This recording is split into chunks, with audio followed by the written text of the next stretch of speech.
What's going on, guys? SwitchBrew here and welcome back to another YouTube tutorial. In this following video I'm going to be showing you how to install RetroArch to your Nintendo Switch console. So the first thing you'll want to do is you'll want to download the RetroArch zip file from the official RetroArch website. Links will be in the description. And once you've downloaded the file, what you want to do is extract this to your desktop. So I'm going to go ahead and do that now. So guys, while this is extracting, which should only take 2 minutes, what you'll want to do is you'll want to connect your Nintendo Switch to your PC. I've done this by booting into Hecate and plugging in a USB-C type cable to my computer, and I've mounted my Switch to my computer that way. So what I'm going to do now, guys, is open up my Switch SD card. I'm going to go ahead and copy the RetroArch folder across to the root of my microSD card. So guys, this is going to take a while to copy across, so what I'm going to do is pause the video and come back to you guys once this is finished. So guys, as you can see, RetroArch has now copied across to my Switch's microSD card. So the next thing I'm going to do is copy across the NRO file, which allows you to launch into RetroArch. So I'm going to go into my Switch folder, and the Switch folder on my desktop, I'm going to open that up and I'm going to copy across the RetroArch switch.nro, and that is now done.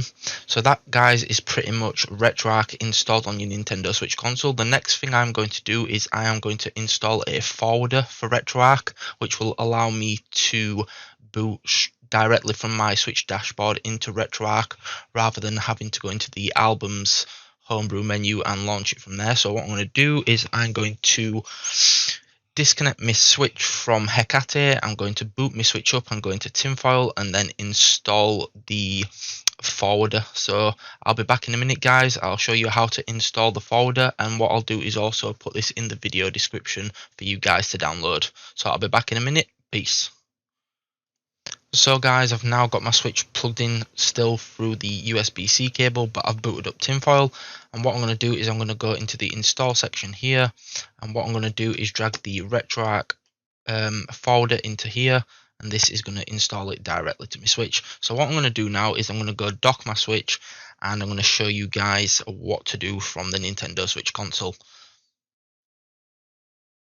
So guys, as you can see, we're now over on the Nintendo Switch console itself. So what I'm going to do is go ahead and press the home button, and as you can see, automatically the RetroArch forwarder has now popped up on my Nintendo Switch dashboard. So what I'm going to do now is go ahead and close tinfoil, and as you can see, if I click A on the RetroArch forwarder, it takes me straight into the RetroArch software. So this folder is pretty good because rather than having to hold the R button and launch a game to allow the Switch to run in full memory mode, this basically launches RetroArch already in full memory mode, so there's no messing about having to hold the R button and load up a Nintendo Switch game to then boot into RetroArch like you normally do. This just does it automatically for you. So as you can see, guys, we've now got RetroArch installed on the Nintendo Switch console. So that's pretty much it for this video, guys. Actually, what I might do is boot over into tinfoil right now and show you guys once you've got RetroArch installed. JP Shop, the video that I recorded yesterday, requires RetroArch for the ROMs to show up on the left hand side. So now that I've got RetroArch installed, what I might do is show you guys when booting into tinfoil how the following options load up on the left hand side. So what we'll do is we'll boot into tinfoil and I'll show you guys what I'm talking about. So guys, what I'm going to do is go ahead and boot into tinfoil right now. And what I'm going to do is I'm going to let tinfoil load.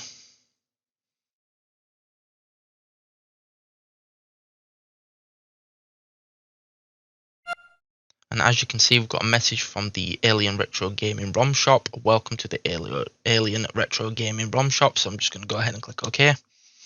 And because now that I've got RetroArch installed, if I scroll down the left hand side, you can see that we've got all the following options: NES, SNES, N64, Nintendo DS, Game Boy, Game Boy Advance, Sega Master System, Sega Genesis, and that's it right now. However, as you can see, the ROM shop has now activated within tinfoil because I have got RetroArch installed. So yeah, that's it for this video, guys. If you like the content, please like, comment and subscribe, and I'll see you in the next video. Peace.